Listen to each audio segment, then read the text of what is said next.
Welcome to another episode of Behind the Business presented by Gore Mutual. I'm your host, Ian McLean, President and CEO of the Greater Kitchener-Waterloo Chamber of Commerce.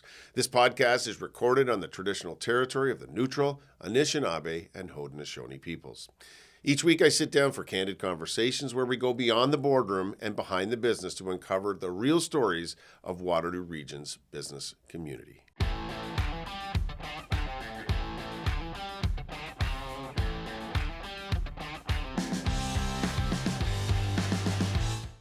Today we're taking you into the cockpit of the global aviation sector with someone who has not only lived its evolution but shaped some of the industry's most defining moments. Our guest is John Thomas. He's the CEO of Waterloo Region's newest airline, Connect Airlines. John is a globally recognized aviation strategist, former CEO of Virgin Australia Airlines, and the advisor behind major transformations at Delta, United, British Airways, Qantas, and more. He's launched airlines, led billion-dollar turnarounds, engineered game-changing joint ventures, and even created the ancillary revenue model that transformed how modern airlines operate. Today, we're unpacking the journey behind his extraordinary career, the early days of entrepreneurship, the principles he applies when fixing complex businesses, what the future of air travel looks like, and what regions like Waterloo Region can expect and think about when it comes to connectivity and competitiveness. It's a rare chance to get a truly global perspective on leadership, innovation, and building resilient organizations from someone who has influenced the sector at every altitude. So join me as we go behind the business with John Thomas of Connect Airlines. Well, John, we're excited to have you here in Waterloo Region. I know you were here recently, and thanks for sticking around for a few minutes or a few days to have some conversation with business leaders, but to come on and do an episode of the podcast. I really appreciate it. Great, thanks, Ian. So we had our Vision 1 Million event, and John Torrey Jr. from Pivot Airlines, and you were joined me on stage, and we you told the story of Connect Airlines, why it's based here, the connection with Pivot being the operations side of the airline, which is a great Canadian story, based here at Waterloo Region. All of those things are really important. So we'll get to those things. But I'm fascinated because, for those that are listening, they won't see that he says he's been in the airline industry for 50 years. He does not look like he's old enough to have been in business for 50 years, but you've had a front row seat to global aviation, and the story is fascinating. Tell us what sparked your interest in aviation, and what got you started, when you got started, and what's kept you anchored in the sector. Because I think, as you've said a number of times, the airline business is not an easy one, to be successful at. But tell us how you got started, what sparked your interest. Yeah, thanks, Ian. I was born in a little country town in Australia called Wagga Wagga, and moved to Sydney at a young age, but still had a lot of interest in the country.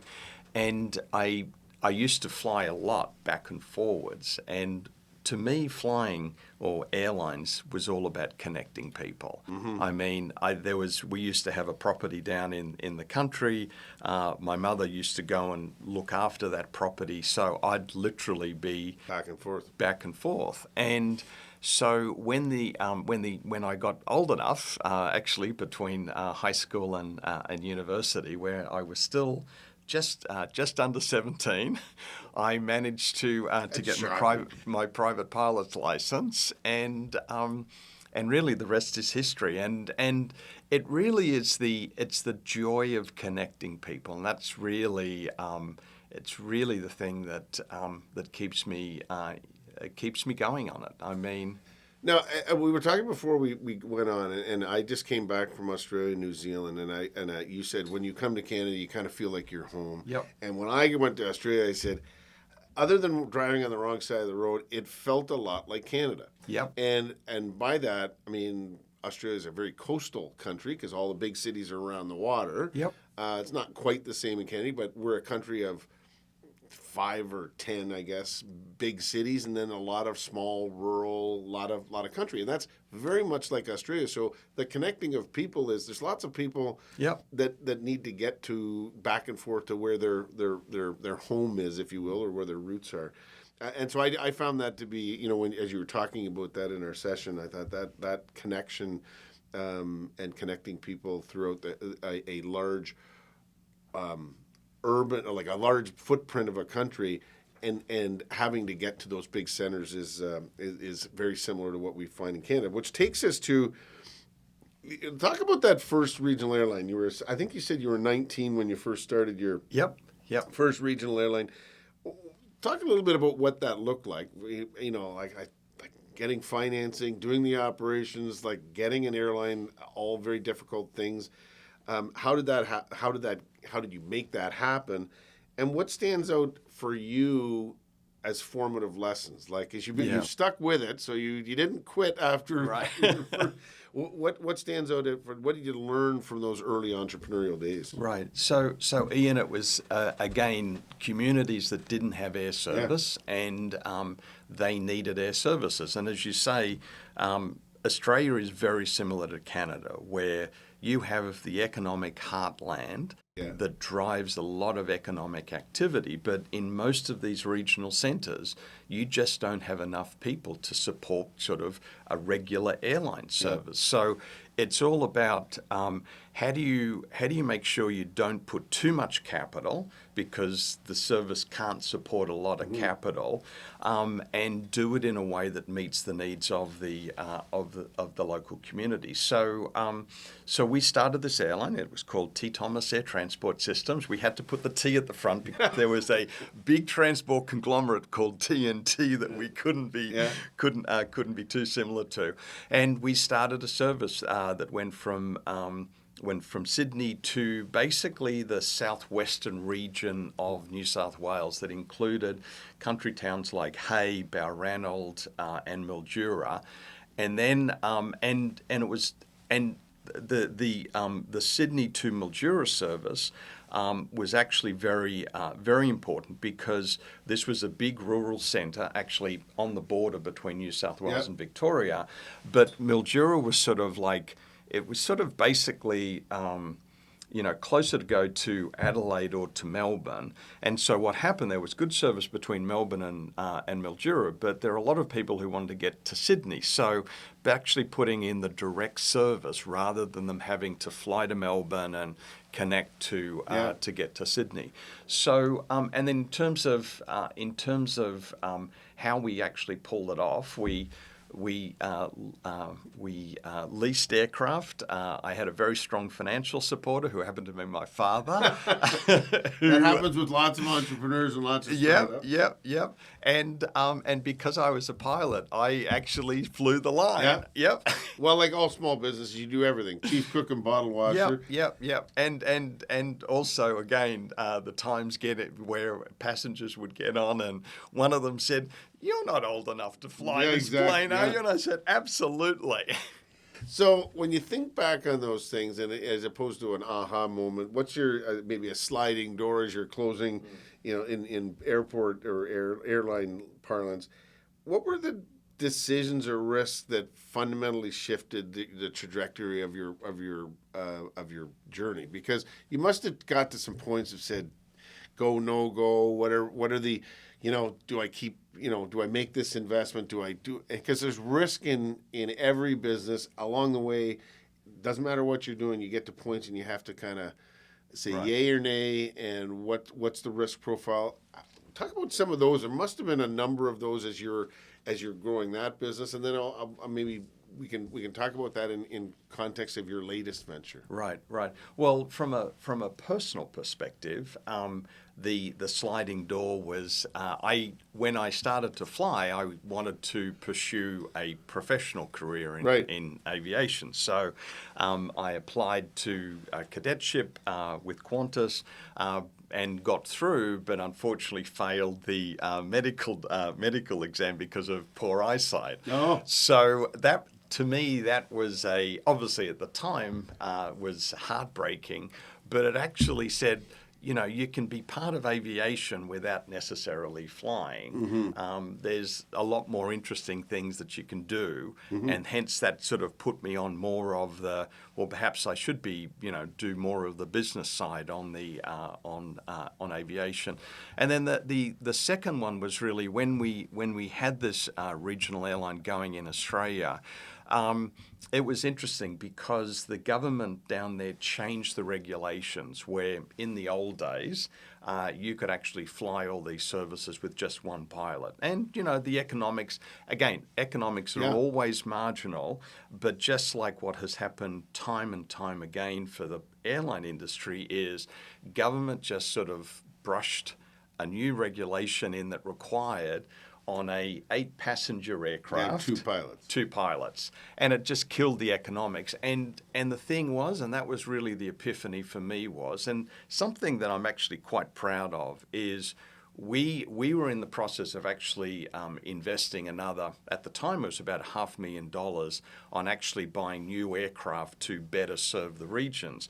But when this requirement on the two pilots came in, we said, no, the economics just don't stack up. So we literally, as I say, we were one of the few airlines in the world to actually leave and stop flying by our own volition because we said the numbers just don't stack up. Well, so sorry, so that to me has made it. You've got to have a sustainable business model. And you can't kid yourself. I mean, a classic example is what we're trying to do here in the region. Is you get these new carriers that come in and they say, everyone's tired of paying all these high fares. Well, the fares are high because the costs are high, and the costs really are high because of government taxes, fuel, et cetera. But they come in and say, we can take all of this market and, all of these other people are idiots in the industry and we'll be successful. Well, guess what? If you actually looked at their business model, it just doesn't work. Whereas we look at what we're proposing to do here in the region is we're not about saying we're going to sort of come in and everyone, if we come in, we're going to You're not saying you're the ultra low cost carrier. No. You got to say a reliable service that gets you where you want to. Yeah. It's the experience isn't as painful because air travel has become painful. Yeah, People hate traveling. I mean, they like where they're going. They don't like the part in between. The experience, absolutely. So, so this is all about how do you. So here in particular, and this is the thing that gets me so excited about the region is. We're not here to create a market. The market already exists here.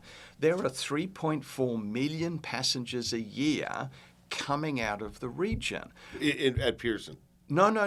Out of the region of Waterloo. The region of Waterloo catchment area generates 3.4 million passengers a year. That was in 2024. We think with the population growth that's happened in the region, it's probably closer to about 3.6 million now. But the problem is, and God bless the airport's done everything possible to encourage airlines to come here. The problem is, given the current dearth of air services, literally 87% go to Pearson. Yeah.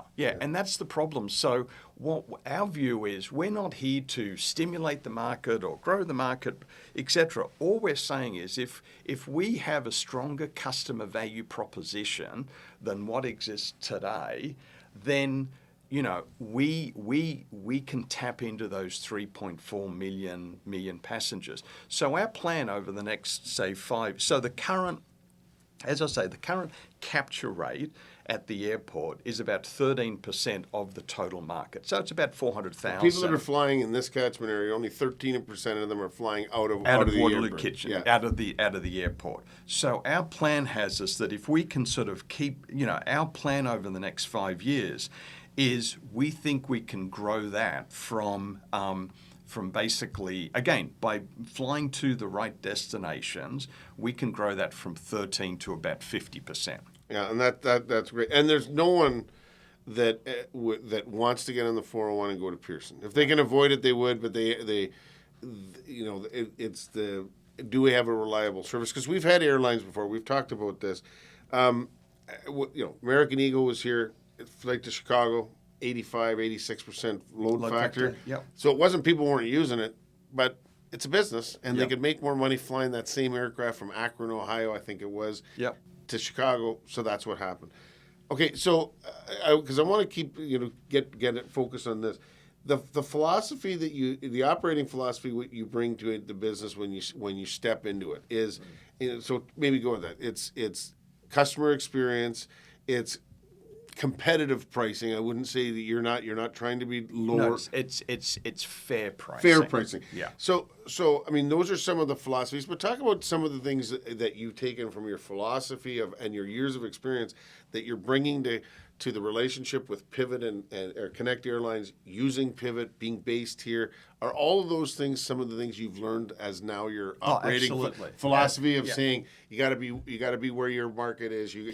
Talk about how you're connecting those things. So Ian, there's obviously a lot here. I mean, people say the airline industry is very complex. It's actually not complex. It's actually pretty simple.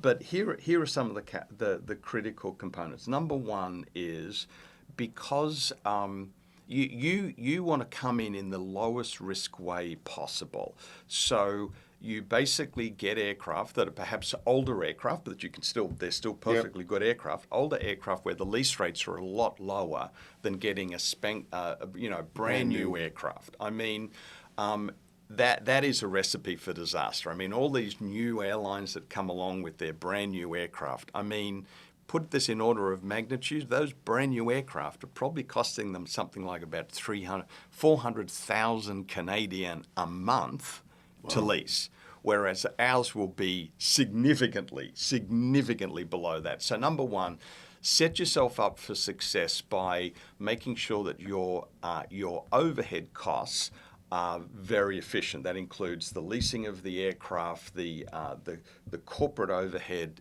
etc. So number one. Number two is fly where people want to fly. I mean, serve the market. If you serve the market better than the alternative, guess what? People will come to you. So make sure you do I hear constant stories of people saying, oh, we need the air service. And part of the issue with the air service, why we didn't use it, is because they gave us the service in the middle of the day. And of course, that's useless. So again, a great example here is time.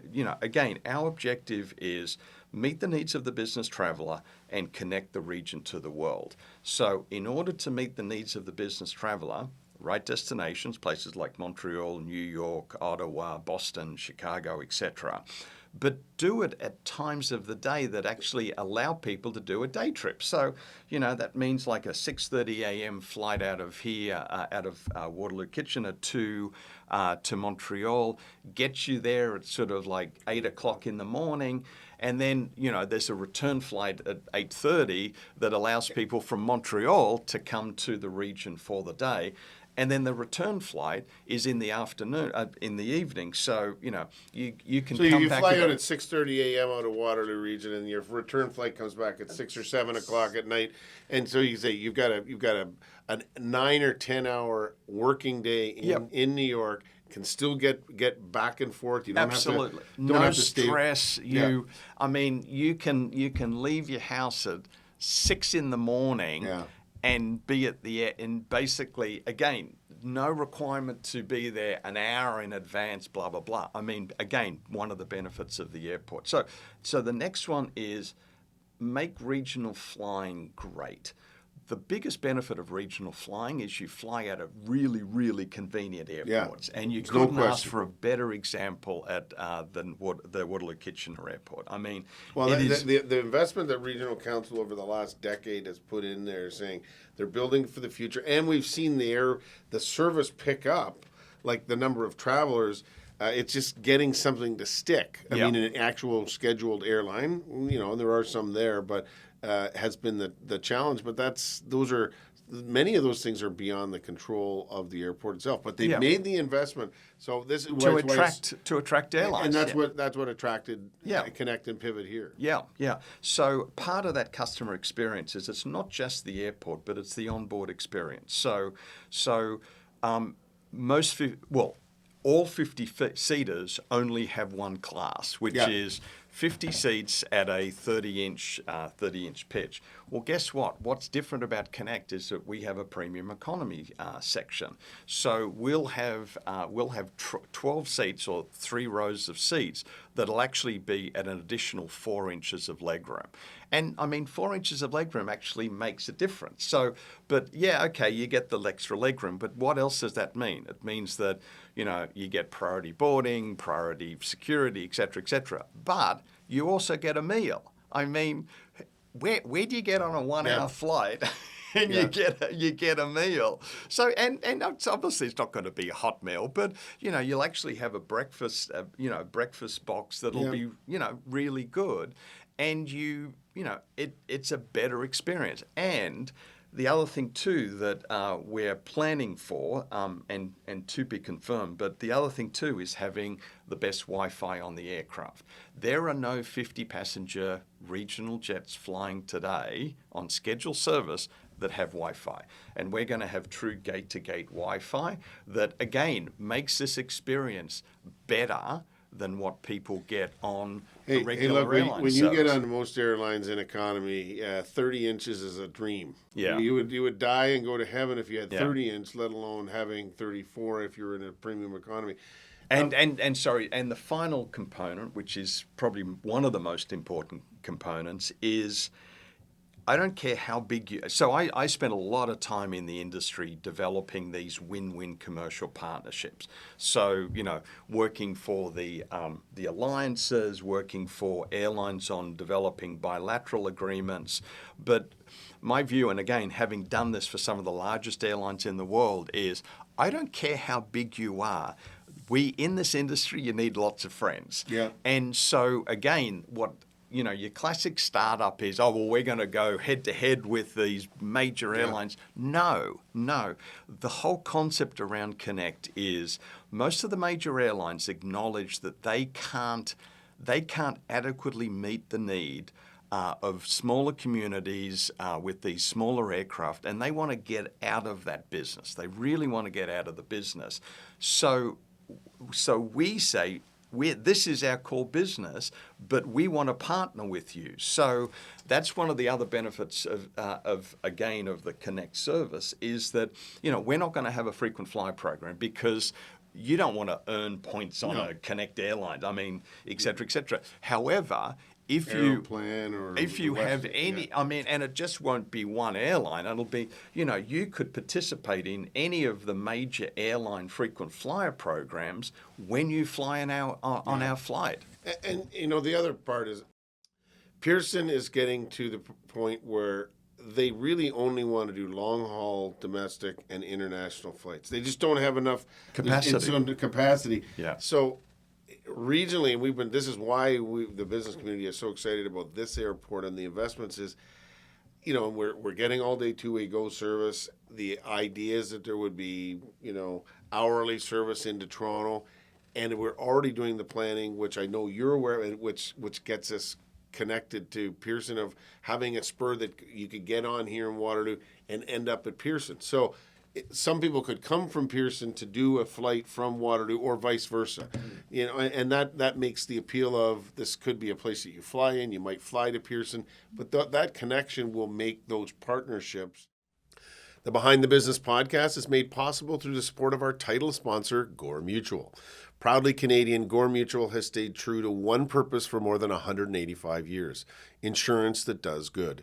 It's the reason they exist. They believe that when we focus on being good, doing good, and spreading good, we all thrive together. We're grateful for their continued commitment to our local communities and the positive impact they make every day. For more information, visit goremutual.ca. Okay, so you've talked about a number of the operational discipline, right? Of saying, know what you are. You're not ultra low carriers. Yeah, it's great. Their first sticker price is next to nothing. Yeah. Except for if you want to breathe or have take on a purse Right. or do anything, because everything's added on top of that.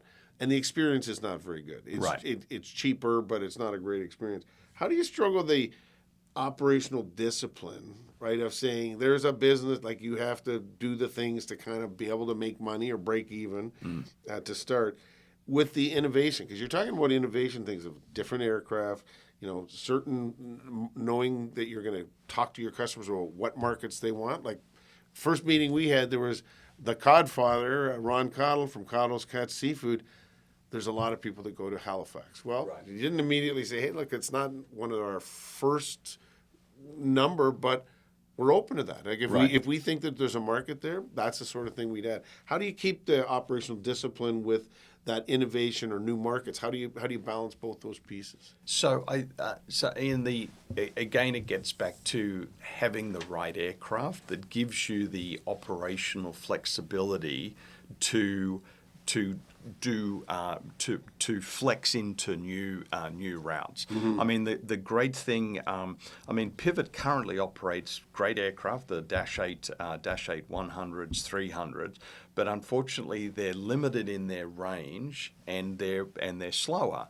And so part of our goal is, again, have a 5-year plan and make sure that you start off with the right foundation. And the right foundation is the CRJ 200, the 50-seat regional jet, because that can, again, the economics aren't great because it's a regional jet, but it gives us the operational flexibility it works commercially on a YKF to Montreal, but it also works on a YKF to Winnipeg, to Halifax, to DFW, to Miami. So that gives us and the thing is that you always run your models to say, okay, how do you sort of splice all this together? So no, again, a lot of it's sort of the market analysis, but the innovation is ubiquitous, because the innovation is all about the Connect brand is all about a better regional airline service. Yeah, and delivering on what people are asking for, right? Yeah. And getting, and I think the other part which I like in the name is, and we talk about this, Waterloo Region punches above its weight. Yep. In context of business for a lot of reasons, but Connect Airlines, we need to connect to the world. Yep. Without having to go to Toronto, and that's what's exciting for us. Okay, so for regions like Waterloo, and we've talked about this a little bit, connectivity with the rest of the world, talent, innovation, the business growth, they're all interconnected. Talent attraction, etc. What does smart aviation strategy look like? I mean, we talked. You're excited about. You've got the Waterloo Flight Center, which is training aircraft professionals. Yep. You've got the University of Waterloo and their sustainable flight school or project. What are the things that for you start to look like smart aviation here that you can build upon here in Waterloo Region? Well, I mean, part of it, Ian, is, as you say, the region already punched well above its weight, and in particular, tapping into the local flight school as a channel to get pilots, because as we grow, we'll need more pilots. So, working with the local flight school in terms of that development, really excited to work with the University of Waterloo's the Waterloo Institute of Sustainable Aviation, because one of the things that we haven't really talked about much here is we have an ambition as Connect Airlines to lead the world into zero emission aviation, and done a lot of work over the last 5 years, and we're on a path to that. And the bottom line is that it's basically electric hydrogen aviation, and the University of Waterloo is all over that. So we're very keen to work with WISA, to their Sustainable Aviation Institute, to basically make the region the epicenter of the inevitable move to zero emission aviation. Well, it's just a great goal, and it needs to happen. And people aren't going to stop traveling, so we better make it Yep. as environmentally sustainable as possible. Okay, and I want to come back. Well, and actually, I would say, Ian, that our focus on sustainability is not just on environmental sustainability, but believe it or not, the move to the move away from fossil fuels to fuel aircraft to electric hydrogen is not only environmental sustainable, but believe it or not, it dramatically reduces the cost structure of the airline and makes it financially more sustainable. Well, that's even better. It's a win-win. Okay, and I want to come back to something that for those of us that live here, over the last 20 years, YKF, we've had regular service to Bearskin Airlines to Ottawa, and then Ottawa and Montreal. We had service to Detroit with, I think it was American Eagle. Northwest. Oh, Northwest. It was Yep. Northwest. We've had Chicago with American Eagle. So we've had scheduled service. It's always been well utilized, but it never has stuck for some of the reasons that you've talked about. But so help kind of paint the picture for how Connect Airlines can help restore and strengthen those connections and make them stick. Right. I guess is what. And you've described some of that, but why are you convinced that you can succeed where other and I think I know part of that is it's a different structure, but kind of paint that in piece, put all those pieces together and say like you're invested here. The airport itself has invested. Pivot and Connect are investing here. Just kind of carry that through, because I think that's one of the things that people will be a little concerned about or want to hear is, how do we know that this is going to be here? The stickiness. Yep. Well, as you say, we've already made it's not as if we're about to make the investment. We've actually already made the investment of actually basing Pivot at YKF, and for very, very rational reasons. So number one is, and we really do want to be the homegrown airline. I mean, our success is totally aligned with the success of the local community. So again, it's sort of how do we best meet the needs of the 3.4 million passengers who the bulk of which are going to Pearson today. So number one is we know there's a lot of business travel out of the region. So let's make sure that we fly to the right business destinations. But more critically, let's do it at the times that people want to do it. So that's number one, is just meet the need and the needs of the travelers. And the second one is, again, how do you connect to the world? So let's make sure that we fly at the right time so that people can connect to, fly to Montreal and then connect to the European bank that gets them, all of those great destinations in Europe out of Montreal. Similarly, and it's sort of quasi-connecting but also business is, obviously there's a huge technology sector here. And they have affinity with the West Coast, with the West Coast of the US, like San Jose, San Francisco, etc. It's really hard to do a direct service between YKF to the West Coast. But boy, if we do a really regular, frequent service from YKF to Chicago O'Hare, that gives you great connectivity to the West Coast. And having those and setting the schedule here so there's a seamless connection in O'Hare. Yeah, so that you don't arrive at O'Hare and then you've got to sit there for 6 hours for the connection to San Jose. No, it's actually timing the flight so that that you actually have that seamless connection. And I know there's sort of a little hesitation with sort of having to go through US customs and the fact that YKF doesn't have pre-clearance. But again, we will streamline that process. I mean, most of the business travelers here, I would assume, have Nexus. Many do, yeah. Yeah, and that gets them seamlessly through. And let's just say that we'll do things at Chicago O'Hare to make that make that connection seamless. Okay, now you over your 50 years, which I still think is remarkable. You've seen a lot: deregulation, crisis, mergers, 9/11, COVID. Take your pick. Transformation. All kinds of things.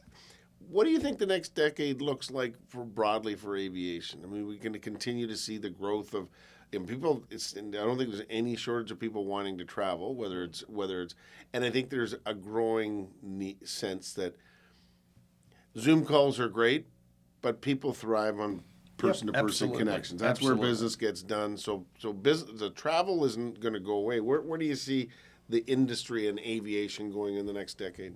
So number one, I think people realize that the low cost carrier phenomena is done. I mean, you look at I mean, the model isn't sustainable. Yeah. And and Southwest is a great example of that. You can start off as a low cost carrier, but you over years become a legacy carrier, and your costs converge with the major carriers.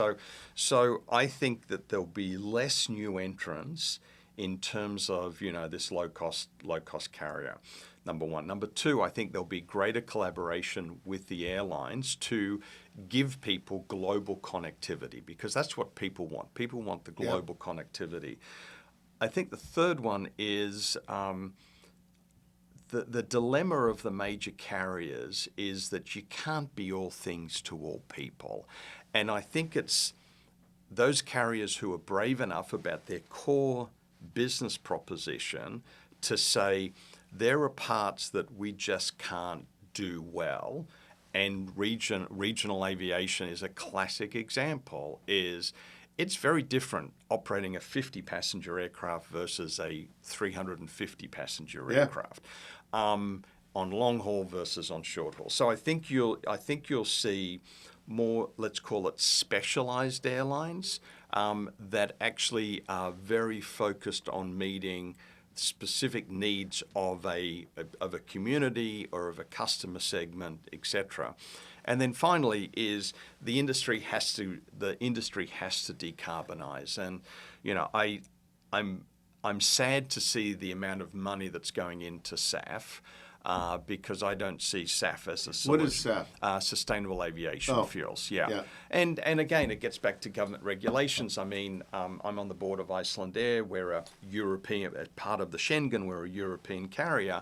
So therefore, we're feeling the pain of SAF in that the EU has dictated that any uplift from a European airport this year, at least 2% needs to be at SAF, which is at a much significantly higher cost. Yeah. So I do think there needs to be, I use the term, at the moment Europe is using a stick to try and decarbonize. They've got a punitive carbon tax, they've got the SAF requirements, etc.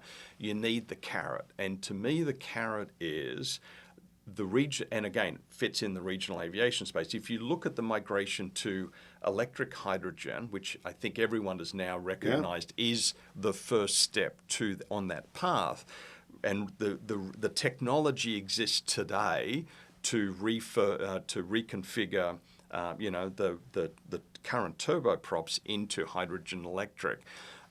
I see much more that evolution happening.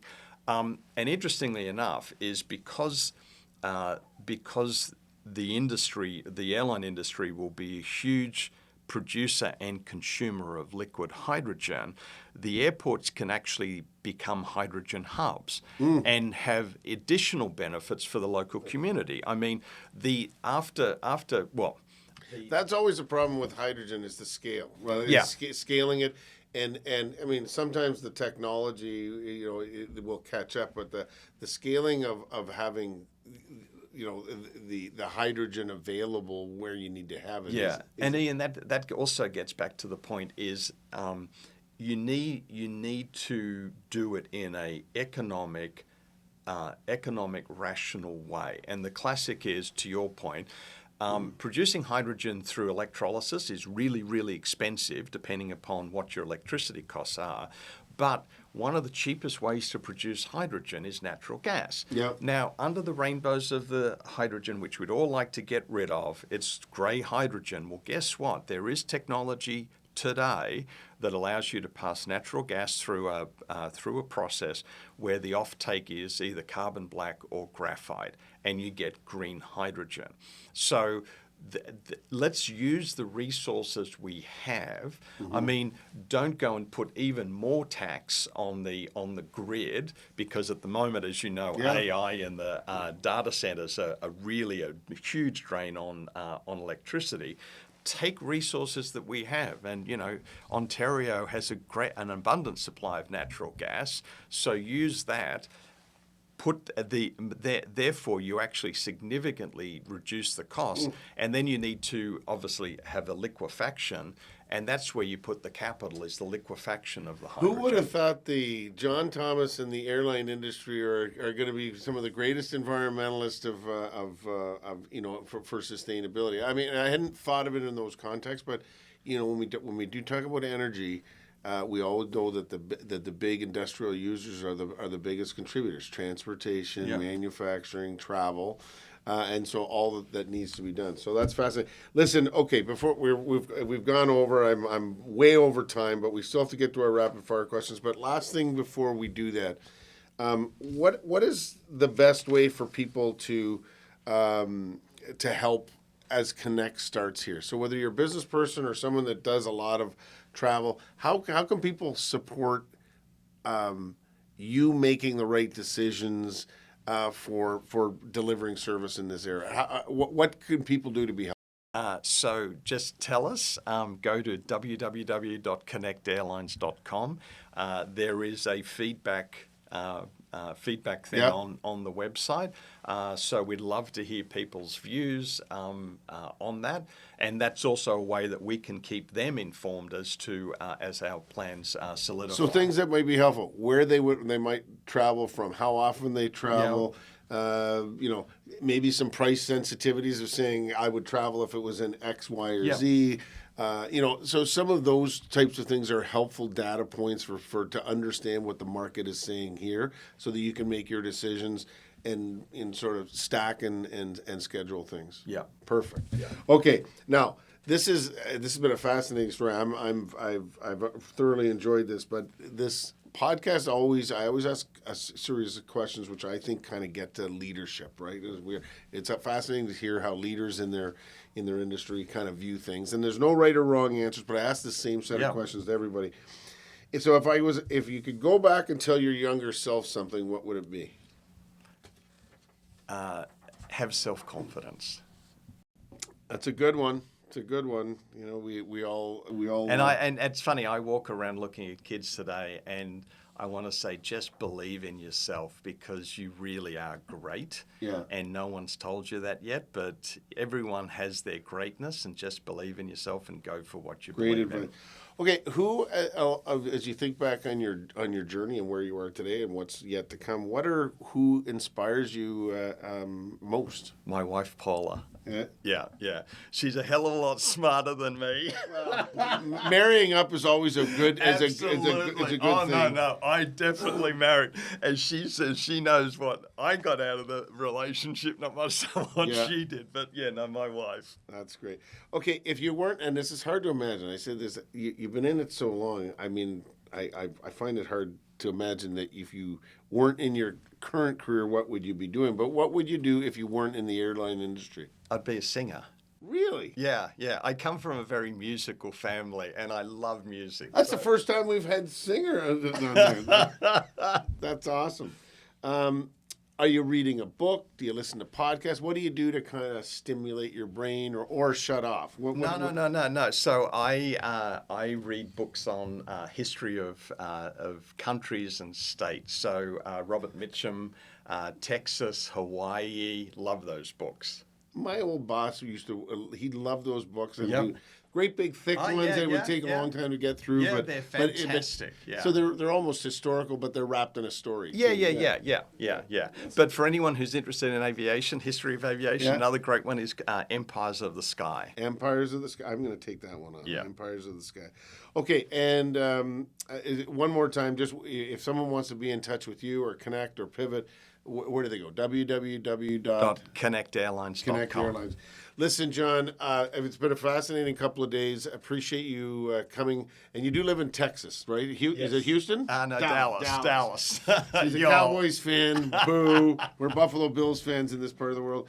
thank you for coming up here, doing our session and taking time to record the radio show and now doing this. We want to tell the story. This is an important development for Waterloo Region, for our broader community, but certainly the business community, to make this successful, because it is connecting Waterloo Region to the world, and that's going to be important for particularly as we grow. We've talked about this at that session.